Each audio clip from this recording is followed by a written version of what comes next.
오늘은 마태복음 8번째 시간입니다. 마태복음 3장 13절에서 17절 말씀 가지고 요단강에서 춤추시는 하나님이라는 제목으로 말씀 나누고자 합니다. 여기 마태복음에 보면 마태는 예수님께서 본격적인 공식적인 사역을 시작하는 기점을 세례 요한에게 세례를 받는 것으로부터 시작하고 있습니다. 13절에 보면 이때 예수께서 갈릴리로부터 요단강에 이르러 요단에게 세례를 받으려 하시니라고 말씀하죠. 예수님의 공식적인 사역의 첫 스타트가 어디에서부터 시작하는가 하면 바로 세례 요한의 세례로부터 시작되어진다라는 것입니다.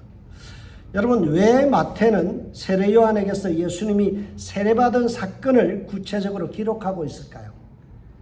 다 이유가 있어서 그렇게 기록합니다.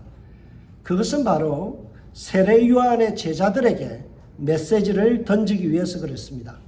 초대교회는 유대교와도 경쟁관계였지만 세례 요한의 제자들과도 경쟁관계에 놓여 있었습니다. 요한의 제자들은 예수님이 자신의 스승인 요한에게 세례를 받았기 때문에 예수님이 자신의 스승보다 한 수 아래다라고 그렇게 말하고 다녔습니다. 예수님이 세례 요한에게 세례받은 건 맞거든요. 그러니까 요한의 제자들은 우리 스승에게 세례받았으면 너의 스승은 우리보다 한 수 아래다라고 이야기하는 거예요. 그래서 초대교회는 여기에 대해서 반박할 필요가 생겼습니다. 그래서 마태는 예수님과 요한이 나눈 대화를 통해서 예수님이 세례 요한보다 한 수 위, 더 위대하고 탁월하신 분임을 입증해 보이고자 하는 것입니다. 14절에 보시기 바랍니다. 요한이 말려 이르되 내가 당신에게 세례를 받아야 될 터인데 당신이 내게로 오시나이까. 요한은 안절부절합니다. 자신이 세례를 예수님께 받아야 될 터인데 어떻게 예수님께서 내게 세례를 받으려 하십니까? 그러면서 말렸다라고 이야기합니다. 그 때문에 한동안 시간이 지체되었습니다. 14절에 보면 요한이 말려라는 이 단어를 보면 디에콜리인이라는 단어를 썼어요. 이 단어의 뜻은 막으려고 노력했다, 애를 썼다라는 뜻입니다. 미완료 시제로 되어서 계속해서 요한은 안 됩니다, 예수님. 내게 세례를 받을 수 없습니다라고 오랜 시간 동안 만류하며 막았다라고 이야기하고 있습니다. 예수님 앞에서 몸들 바를 몰라 합니다. 아마 세례 요한이 이때 부른 노래가 있는 것 같아요. 그 노래의 가사는 이렇습니다. 그대 앞에만 서면 왜 나는 작아지는가. 여러분 어디서 많이 들어본 노래죠. 세례 요한은 예수님 앞에만 서면 왜 이렇게 작아지는지, 예수님 앞에 서면 할 말을 잊어서 안절부절하며 예수님을 막아서고 세례받을 수 없다라고 지금 버티고 있습니다. 이 모습을 통하여 세례 요한이 예수님보다 아래임을, 한 수 아래임을 천명하고 있다는 사실을 우리는 본문을 통해서 읽어내야 됩니다. 세례 요한은 마태보다 한 술 더 떠서 요한으로부터 세례를 받은 직후에 요한의 제자 중에 두 사람이 예수님에게로 와서 제자가 된 사실을 기록하죠. 요한복음 1장 35절에서 37절에 보면 이렇게 기록되어 있습니다. 또 이튿날 요한이 자기 제자 중 두 사람과 함께 섰다가 예수께서 건의심을 보고 말하되 보라 하나님의 어린 양이로다. 두 제자가 그 말을 듣고 예수를 따르거늘. 그러니까 예수님이 지나가는 모습을 보면서 세례 요한이 한마디 했어요. 보라 하나님의 어린 양이로다. 그랬더니 요한의 제자 두 사람이 예수님의 제자로 변해버렸어요. 갈아타버린 거죠. 근데 마태는 등장하는 그 예수님의 첫 발언을 통해서 우리에게 큰 메시지를 주고자 합니다. 오늘 마태복음 15절에 보면 예수께서 대답하여 이르시되 이제 허락하라. 우리가 이와 같이 하여 모든 의를 이루는 것이 합당하니라 하시니 이에 요한이 허락한지라. 이게 무슨 뜻일까요? 예수님의 세례에 있어서 모든 주도권은 예수님이 쥐고 계시지만 하나님의 의를 이루는 일에 있어서는 경쟁관계가 아니라 협력관계다라는 것을 천명하고 있는 거예요. 여러분, 교회는 협력관계라는 사실이에요. 우리가 이와 같이 하여 모든 의를 이루는 것이 합당하다. 우리가 이와 같이 하여 협력하여서 하나님의 의를 이루는 것이 합당하다, 좋다라는 것입니다. 여기에 보면 예수님께서 내가 이와 같이 라고 말씀하지 않았어요. 우리가 이와 같이 모든 의를 이루는 것이 하나님 보시기에 좋다라는 것입니다. 이에 요한도 허락한지라 동의했다라는 말씀입니다. 하나님의 나라는 협력을 통해서 이루어집니다. 주도적인 사역을 하나님께서 해나가시고 예수님이 하시지만 그러나 보조적인 사역에 있어서 세례 요한은 협력자로 오늘 본문에 등장하고 있다라는 사실입니다. 그래서 성도는 항상 모든 일에 있어서 협력자가 되어야 된다라는 사실입니다. 여러분, 교회 일을 하다 보면 서로 경쟁하려는 심리가 발동하는 것을 보게 됩니다. 불필요하게 서로 경쟁하려고 그래요. 그래서 마음을 상하게 하고 때로는 그 경쟁이 너무 과도해져서 서로가 협력하는 것이 아니라 분열하고 깨어지는 것을 보게 됩니다. 여러분, 잠언 6장에 보면 하나님이 싫어하는 것 7가지를 기재하고 있는데요. 한번 들어보세요. 거만한 눈. 여러분, 거만한 눈으로 쳐다보면 어떻게 될까요? 관계가 깨어지죠. 거짓말을 하는 혀, 거짓말을 자꾸 해요. 그러면 어떻게 될까요? 관계가 깨어집니다. 무고한 피를 흘리는 손, 흉계를 꾸미는 마음, 나쁜 일에 재빠른 발, 거짓 정언하는 자, 형제들 사이에 이간을 붙이는 자. 동일하게 무슨 뜻이에요? 이 7가지 하나님이 싫어하는 7가지 특징이 뭔가요? 분열이라는 거예요. 여러분, 하나님이 가장 싫어하는 건 교회 안에서 분열입니다. 옳고 그름을 따지지 마세요. 하나님의 영이 계신 곳에는 일치하는 거예요. 내가 져주는 거예요. 내가 양보하는 거예요. 그것을 통해서 하나 되는 거죠. 성령이 하나 되게 하신 것을 뭐 하라고요? 힘써 지키라는 거예요. 힘써 지키라. 어떻게 함으로써? 내가 협력함으로써. 여러분, 교회는 자꾸, 이민교회가 자꾸 깨지는 이유가 뭔지 아세요? 서로 경쟁하기 때문에 그래요. 나를 인정하지 않고 다른 사람을 인정해 주는 것 같거든요. 그래서 묵상하는 게 굉장히 섭섭해져요. 아유, 우리 목사님 나는 손을 한 번 잡아주는데 저 사람은 2번 잡아줬다. 그러면 어때요? 섭섭하다는 거예요. 이게 경쟁이에요. 여러분, 때로는요, 어떤 분은요, 2번 잡아줘야 될 게 아니라 안아줘야 될 분도 있어요. 그 주에 너무 힘들면 어때요? 목사가 허구해 줌으로 인하여 그 영혼이 살 수 있다면요, 내가 그 자리에서 비켜주는 거예요. 그게 협력이에요. 오늘날 교회는 이 협력이라는 것을 상실해버렸죠. 협력하지 않고 분열을 조장하는 것은 성도가 항상 경계해야 합니다.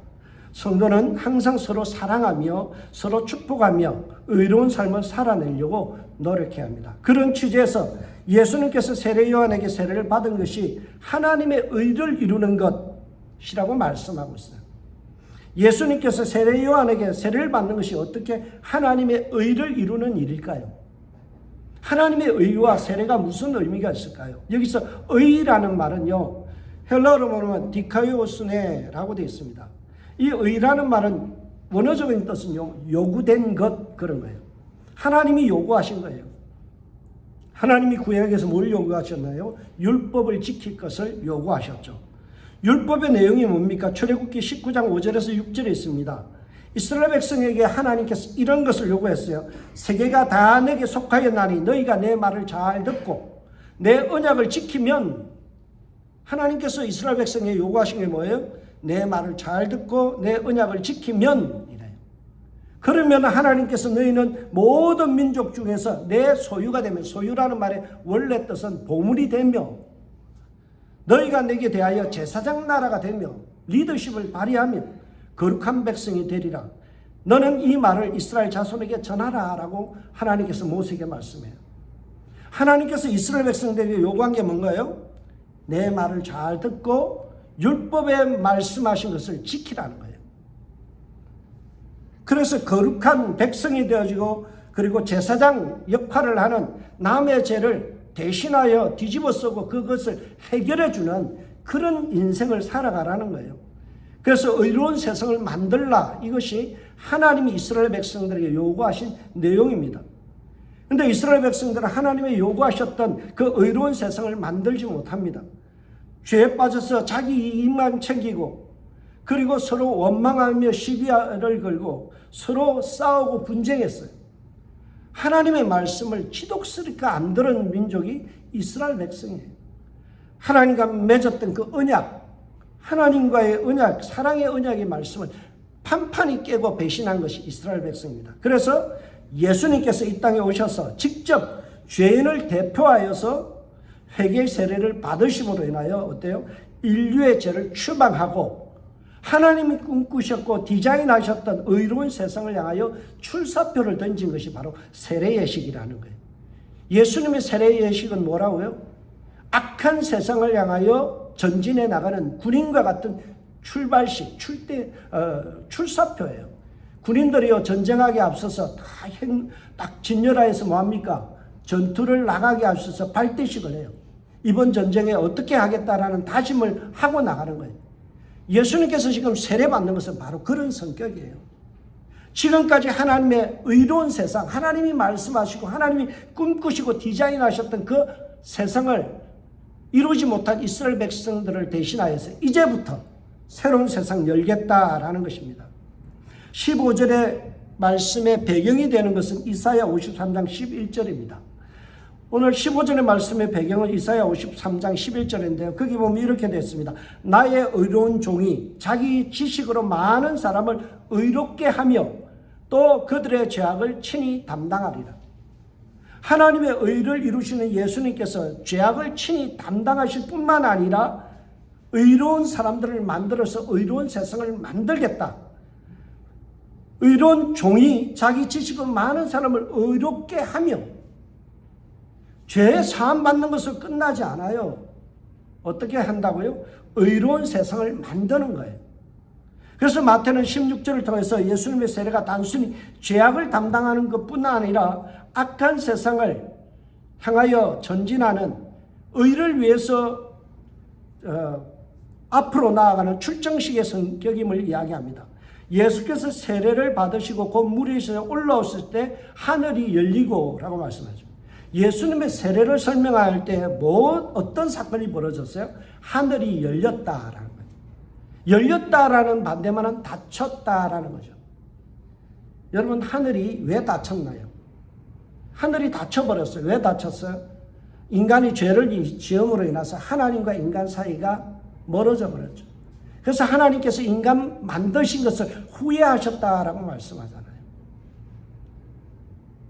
하늘이 닫혀버렸죠. 그 불통의 세상을, 하나님과 불통하던 것을 비로소 소통의 관계로 만들었다. 이게 하늘이 열렸다라는 의미예요.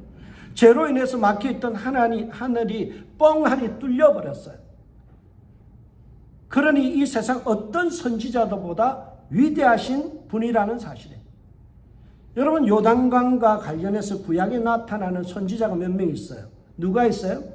첫 번째는요, 홍해물을 가른 모세의 후계자였던 요수아가 요단강가에 서서 어떻게 합니까? 법궤를 메고 들어갈 때 홍해가 갈라지죠. 물을 가른다는 거예요. 엄청난 능력이잖아요. 대단한 카리스마입니다. 그리고 요단강과 관련된 또 어떤 사람이 물을 갈랐어요? 성경에 보면 엘리야와 엘리사가 겉옷을 들고 이리저리 쳤더니 물이 갈라졌다. 그렇게 말씀하죠. 여러분, 물을 가르는 거 대단한 은사예요. 대단한 사역자입니다. 여러분, 물을 가를 수 있는 사람 여기 손 한번 들어보세요. 못 가릅니다. 그런데 여러분, 요단강을 가르는 것만 해도 위대한 사역인데 예수님은요, 하늘을 갈라버렸어요. 하나님께서 둘째 날에 궁창 위의 물과 궁창 아래의 물을 나눠서 갈라버렸죠. 그 이후로 어떤 누구도 하늘을 가른 역사는 한 번도 없었어요. 예수님이 세례를 받으실 때 어떤 일이 일어났어요? 하늘이 열렸다라는 거예요. 엄청난 일이 일어난 거죠. 예수님의 세례 현장에서 하나님과 막혀있던 그 불통이 소통으로 변화되어지고 인간의 죄로 인해서 막혀버렸던 하나님과의 관계가 뻥하니 뚫려졌다라는 것입니다. 예수님은 하늘을 열어젖히고 하나님과 막힌 담을 허무셨어요. 죄악을 무찌르고 예수님께서 승리하셨다는 거예요. 여러분, 본문에서 하늘이 열리고라는 이 말에 헬라어로 보면 참 재밌는 단어를 씁니다. 아나이고라는 단어를 썼어요. 아나이고라는 것을 영어로 보면 to open, 열다라는 뜻과 함께 두 번째가 뭐가 있는가 하면 to open up. open up이 뭐예요? 마음을 터놓다라는 뜻이에요. 여러분, 하늘이 열렸다라는 말은요, 하늘에 계신 하나님과 마음이 통했다, 마음이 소통했다, 마음을 터놓았다라는 뜻이 되어집니다. 그런데 아나이고라는 단어가 정확히 번역하면요, 영어로 보면 어떻게 오픈이라는 단어도 있지만 트랜스라는 단어가 됩니다. 트랜스라는 것은 횡단하다, 이전되다라는 뜻이에요. 여러분, 우리가 한국에서 제가 이민 올 때 가져온 게 있습니다. 일명 도란스 아십니까? 트랜스입니다. 여기하고 220하고 110하고 다르잖아요. 한국의 어떤 물건을요, 전기 제품을 여기서 쓰려면 안 돼요. 그런데 여기 와서 트랜스를 가져와서 다운 트랜스를 쓰니까 어때요? 쓸 수 있다는 거예요. 이게 바로 지금 여기서 나오는 열리고의 뜻이에요. 그러면 우리는 죄로 인해서 하나님 앞에 갈 수 없는 존재였어요. 하늘이 열렸다라는 것은 예수 그리스도로 말미암아 하나님과 관계 속에서 우리가 천국의 백성으로 옮겨지는 역사들이 가능해졌다는 거예요. 예수를 믿음으로 말미암아 우리의 죄인된 우리가 하나님 앞으로 트랜스, 옮겨지는 역사, 횡단하는 역사가 있어요. 여러분, 큰 강이 있으면요, 여기 다리를 놓으면 뭐가 돼요? 그게 트랜스가 되는 거예요. 우리의 삶이 죄악으로 인해서 하나님 앞으로 나아갈 수 없지만 이제 예수 그리스도가 세례를 받고 공식적인 사역을 시작함으로 해서 하늘문이 열리고요, 우리가 하나님의 백성이 될 수 있는 다리가 놓여졌다라는 사실이에요. 여러분, 이러한 사역이 구약의 어느 선지자가 이룬 사역입니까? 그 어떤 누구도 하지 못했던 그 타고난 사역을 예수님께서 하나님과 마음을 터놓는 사역, 하나님과 마음이 소통하는 사역, 우리의 죄악된 우리가 하나님 앞으로 나아가며 하나님의 백성이 되어지는 놀라운 축복의 사건이 이 세례 예식을 통해서 시작되었다라는 것입니다. 그래서 모세보다도, 그리고 홍해를 가른 여호수아, 엘리야, 엘리사보다도 더 존귀하신 분이 누구냐? 예수 그리스도이시다라는 것을 세례 예식을 통해서 우리에게 가르쳐주고 있는 것입니다. 뿐만이 아니라 예수님은 죄악된 세상에 성령님이 임재하시도록 놀라운 축복을 가져다 주셨어요. 오늘 본문에 보면 하나님의 성령이 비둘기같이 내려 자기 위에 임하심을 보시더니라고 하죠. 여러분, 영적으로 혼탁해서 얻어서 성령의 임재를 볼 수 없는 우리의 영적 상태였어요. 그런데 어떻게 됐어요? 성령의 임재가 비둘기같이 내리는 것을 보았다라고 이야기합니다. 어두웠던 영적인 영안이 열려져서 사람들에게 이 놀라운 사건들이 보여졌다는 거예요. 저에게 눈에 예수님 위에 임재하시는 성령의 역사들을 보게 되었고요, 예수님 안에서 성령의 임재가 매 순간마다 누려지는 것을 경험하는 축복을 이 순간에 누리기 시작했다는 거예요. 여러분, 이것을 분명히 하기 위해서 마태는요, 성령의 형상을 갖다 뭐에 비유하고 있어요? 비둘기같이라고 이야기합니다. 여러분, 그냥 까마귀같이, 참새같이 이러지 않고 왜 콕 집어서 비둘기같이라고 했을까요? 유대인들이 갖고 있는 비둘기에 대한 이미지가 있습니다. 우리 성령을 갖다 비둘기에 많이 비유하죠. 그래서 스테인드 글라스 같은 데 보면요, 그 비둘기가 이렇게 그려져 있는 것을 봅니다. 그게 성령을 상징해요. 왜 유대인들은, 왜 성경에서는 비둘기를 갖다가 성령에 비유할까요? 여러분, 그것을 알려면 성경에 나오는 비둘기에 대한 사례를 좀 찾아볼 필요가 있죠. 어디에 비둘기가 나옵니까? 노아의 방주가 끝나고 나서, 홍수가 끝나고 나서 어떻습니까? 노아가 처음에 까마귀 날려보내나 돌아와 버리죠. 두 번째 뭘 보내요? 이 비둘기를 몰렸더니 이파리를 물러오고 다음에는 나갔더니 돌아오지 않았어요. 그래서 무엇을 알았어요? 물이 가마여졌고 땅이 말랐다라는 사실을 알게 되죠. 그래서 노아는 힘차게 노아의 방주의 문을 열고 나와서 새로운 세상, 새하늘과 새 땅을 맞이했다는 거예요. 그래서 유대인들에게 비둘기는 어떤 존재인가 하면 새로운 세상, 새로운 공동체의 시장, 새로운 이스라엘의 출현을 이야기할 때 비둘기를 항상 생각합니다. 유대인들은요, 우리는 외로우면 기러기를 생각하잖아요. 그런데 유대 시편에 보면 유대인들은 외롭다라는 표현을 뭐에 비유하는 건 참새에다 비유합니다. 문화적인 차이가 있죠. 이처럼 비둘기라는 것은 새로운 공동체의 출현이라는 거예요. 여러분, 예수님이 세례를 받으실 때 성령이 비둘기같이 임했다라는 것은요, 이것은 새로운 공동체가 시작되었다는 거예요. 예수로 말미암아서 예수를 믿는 자에게 일어나는 새로운 공동체가 시작되었다라는 거죠. 예수의 공동체가 시작된 거예요. 사도행전 1장에 보면 성령의 임재로부터 시작되어지는 교회에 뭐가 임해요? 성령이 비둘기같이 임했다고 그랬죠. 여러분, 왜 거기에도 비둘기같이 성령이 임했을까요? 그것이 바로 성령 공동체, 교회 공동체가, 새로운 교회 공동체가 시작되었다라는 거예요. 그래서 성령이 비둘기같이 임했다라는 말은 예수를 통해서 구원의 백성들이 만들어지고 예수를 통해서 새로운 공동체가 시작된다라는 겁니다. 성령에 의해서 시작된 이 공동체가 유지되기 위해서는 우리는 어떻게 해야 될까요? 비둘기같이 순결해야 돼요. 비둘기같이 순결하라. 성경은 말씀하죠. 비둘기는 순결의 상징이고 평화의 상징입니다. 비둘기같이 순결하고 평화를 추구해야 될 성도들의 문제점이 뭔가요? 뱀같이 지혜롭다라는 거예요. 문제예요. 지혜롭게 하면 좋은데요, 지혜를 넘어서 영악하다는 데 문제가 있는 거예요. 오늘날 교인들이 너무 영악해요. 너무 계산적이에요. 그래서 뭐예요? 비둘기같이 순결하지 못하는 거예요. 순수하지 못한 거예요. 교회 오면요, 순수성을 찾아보기가 참 힘든 세상이에요. 교회가 어떤 말을 하면요, 믿으려 들지를 않아요.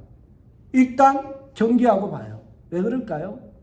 교회가 지금까지 보여준 모든 리더십 속에서 순수하지 못하고 비둘기같이 순전하지 못한 모습으로 살아가는 리더들 때문에 그런 거죠. 그러니까 우리가 어떻게 해야 될까요? 우리가 먼저 순결하고 순수하도록 우리의 마음을 성령님께서 오셔서 우리의 마음을 바꿔주시고 우리가 그것을 유지하도록 성령께서 우리의 영혼들을 보호해 주셔야 되는 거죠. 여러분, 성령 공동체에 일원된 우리는요, 항상 세상 안에서, 세상 속에서 우리가 보여드려야 될 것은 바로 순수한 거예요. 저는 순수한 사람이 참 좋습니다. 여러분, 성령의 임재 속에서 순수하고 순결하며 타인들과 평화를 누리며 함께 하나님이 원하시고 하나님이 꿈꾸시는 그런 공동체를 이뤄가는 은샘교회 되길 주의 이름으로 축복합니다. 이 사명을 우리가 온전히 감당하기 위해서는 세상을 향하여 우리가 순수한 마음을 가지고 순전한 마음을 가지고 세상을 향하여 나아가야 됩니다. 그런 면에서 예수님의 세례는 악한 세상을 향하여 힘차게 나아가는 출정식이죠. 하나님의 대리 통치자이신 예수님께서 만왕의 왕으로 만주의 주로서 이 땅에 오셔서 취임하시는 그러한 성격도 있지만, 그래서 대관식, 세례식을 예수님의 대관식이라고도 이야기합니다. 그러나 오늘 본문은 대관식의 성격보다는 출정식의 성격이 더 크다라는 거예요. 세상을 향하여, 악한 세상을 향하여 나아가서 세상을 바꾸는 예수님의 그 모습을 세례식을 통해서 우리에게 보여주고 있습니다. 세례식은 주님께서 우리에게 보여주는 비전 선포예요. 너희가 어떻게 살아야 될지를 우리에게 보여주는 그림이에요. 하늘로부터 예수님께서 세례 받으실 때 결정적인 선포가 일어나죠. 하나님께서 하신 말씀이 뭡니까? 어떤 말씀을 선포하세요? 17절의 말씀입니다. 하늘로부터 소리가 있어 말씀하시되 이는 내 사랑하는 아들이요 내 기뻐하는 자라 하시니라. 여러분, 이 17절의 말씀은요, 두 성경 구절이 하나로 묶여져서 선포된 말씀이에요. 구약의 두 군데 말씀이 하나로 합쳐진 거예요. 시편 2장 7절의 말씀, 다윗의 위를 이을 하나님의 아들이라는 이 표현과 이사야 42장 1절의 말씀, 내가 붙드는 종, 내 마음에 기뻐하는 나의 택한 사람을 보라. 내가 나의 신을 그에게 주었은즉 그가 이방의 공의를 베풀리라. 뭘 베푼다고요? 공의를 베풀리라. 예수님을 설명하면서요, 시편 2편 7절 말씀과 이사야 41장 1절 말씀을 합쳐서 한 것이 17절 말씀이죠. 하늘로부터 소리가 있어 이르되 이는 내 사랑하는 아들이요 내 기뻐하는 자라 하시니라. 내 사랑하는 아들이며 내 기뻐하는 자라 라는 이 말씀의 성격을 우리가 분명히 알아야 돼요. 여러분, 왜 이사야서의 말씀에서 마태는 가져와서 그가 이방의 공의를 베풀리라 라는 말씀을 갖다가 가져왔을까요? 우리도 그렇게 살아야 된다는 거예요. 예수님이 이 땅에서 공의를 베푸는 것처럼 예수의 제자되고 예수의 공동체가 된 우리도 세상을 향하여 공의를 베풀며 살아야 된다. 예수님은 하나님의 아들로서 하나님이 기뻐하시는 공의를 이 땅에서 선포하며 베풀기 위해서 오셨다라는 사실을 오늘 세례식에 하나님의 음성을 통해 우리에게 확증해 주는 겁니다. 예수님은 1차적으로 인류의 모든 죄를 위하여 십자가를 지심으로 죄를 용서하게 하실 뿐만이 아니라 막힌 담을 허무시고 하나님과 화목케 하셨어요. 뿐만 아니라 2차적으로 의로운 삶으로 변화시켜서 세상에 나아가서 하나님의 공의를 선포하고 그리고 하나님의 공의가 통하는, 공의가 물같이 하수같이 흐르는 세상을 만드시기를 원하시고 그렇게 살아가신 분이 바로 예수님이라는 사실이에요.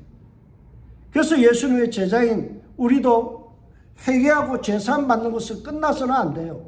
거기에 그치면 안 돼요. 돌이켜서 삶의 태도를 바꾸어서 내 삶의 주변에 있는 사람들에게 내가 하나님의 백성다운 삶, 의로운 삶을 보여줘야 돼요.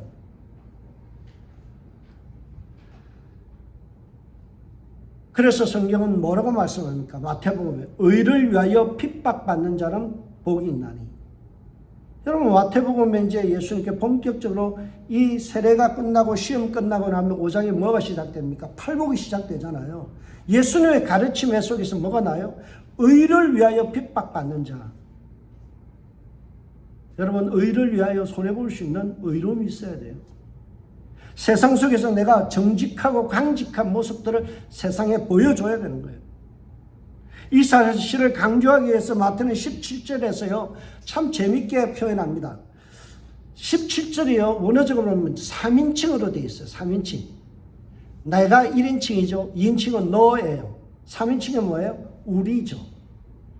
17절이요, 3인칭으로 되어 있어요.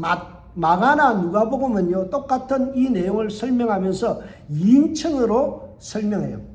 하늘의 음성이 2인칭으로 너 예수님에게 들려졌다라고 표현합니다.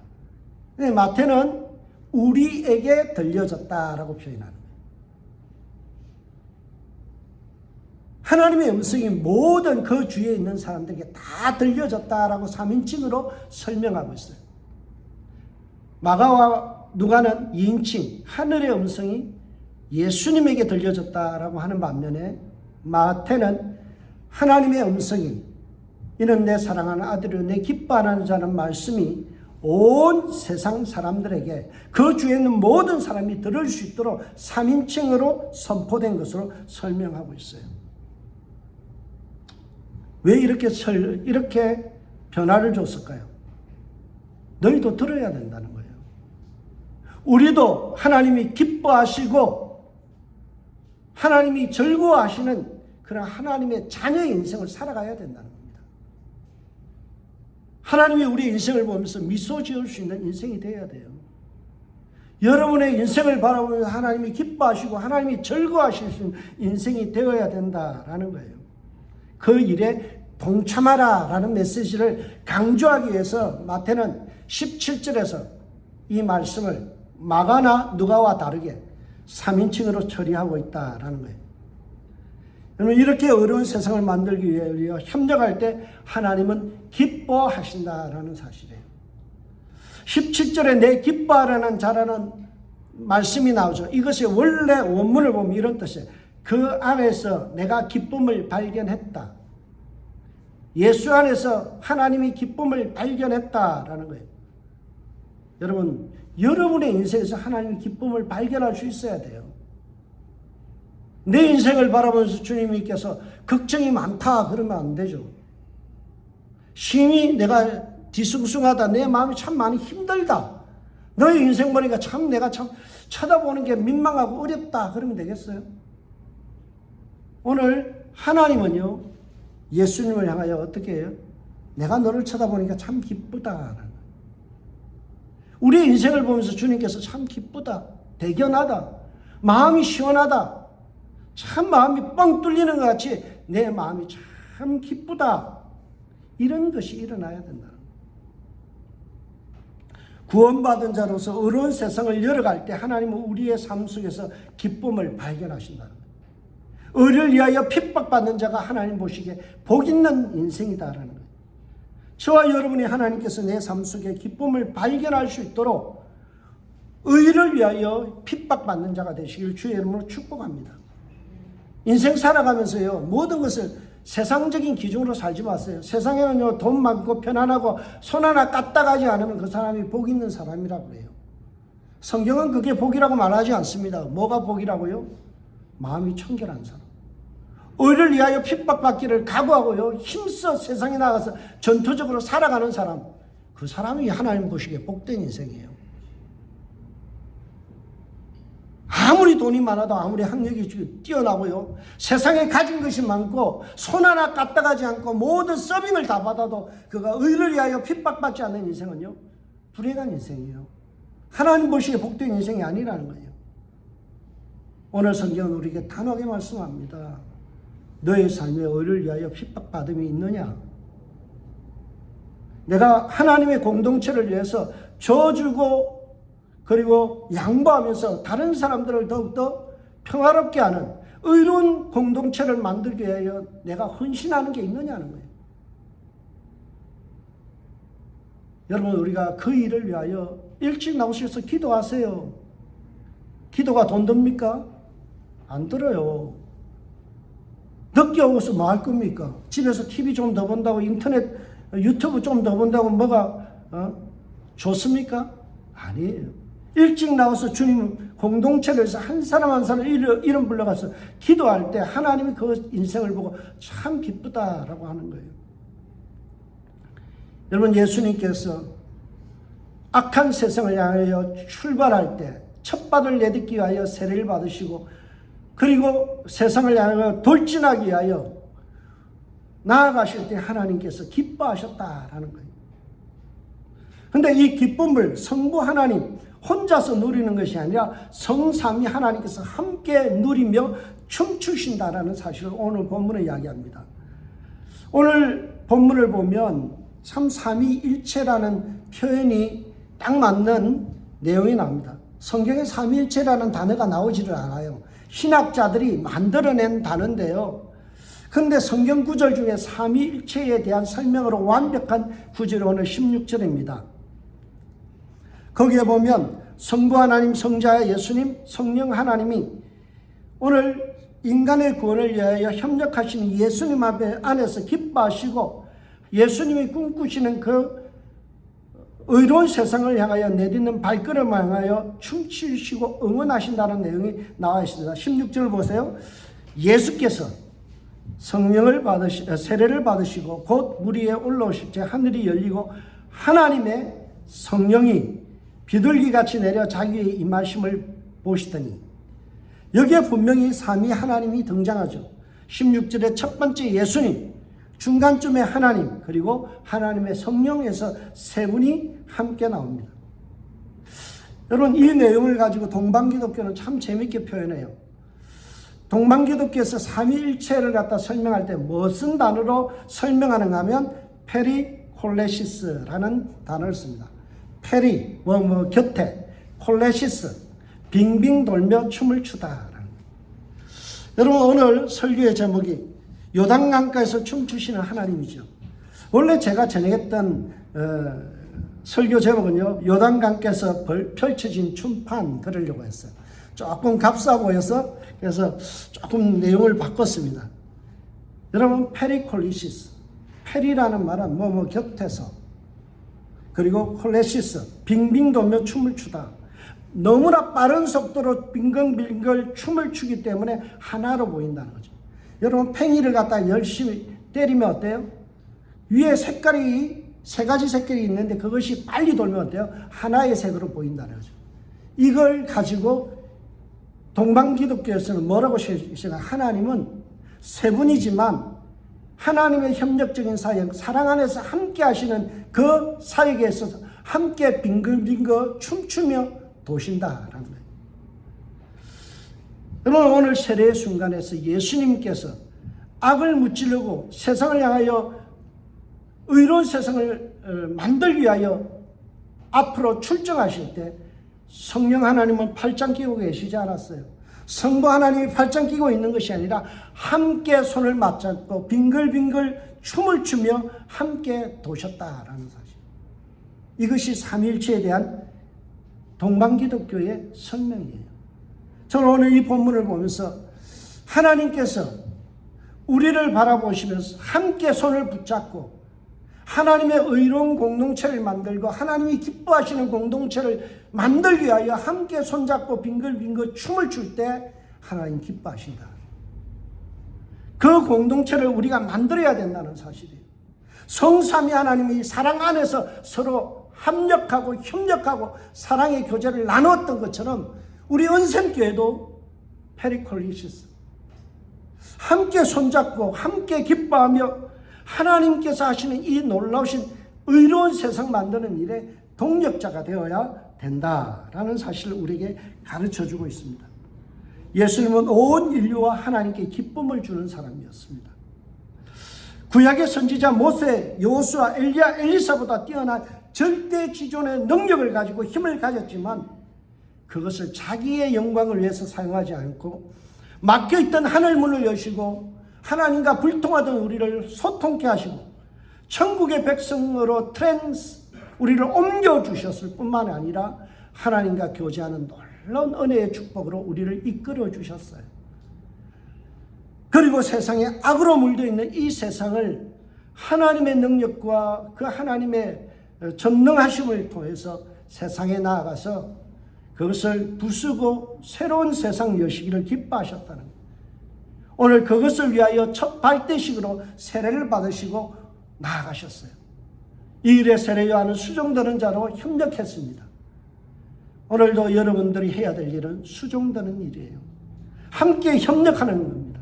복음 안에서 하나 되는 일입니다. 복음을 위하여 우리가 서로 마음을 같이하여 협력할 때 하나님 기뻐하실 줄 믿습니다. 여러분 오늘도 하나님이 꿈꾸시는 페리콜리시스, 우리가 손에 손을 맞잡고 강강수월래처럼 서로 돌면서 기뻐하는 공동체, 하나님 아래서 서로 기쁨을 연락을 함께 누리며 하나님 아래서 의로운 공동체로 만들어 나가는 저와 여러분 되셔서 주님이 기뻐하시고 복된 인생으로 인정받으시고 세상에 나와서 의를 위하여 핍박받는 일을 결코 부담스러워하지 아니하고 기쁨으로 감당하는 이 한 주간 되어주시길 주의 이름으로 축복합니다. 기도하겠습니다.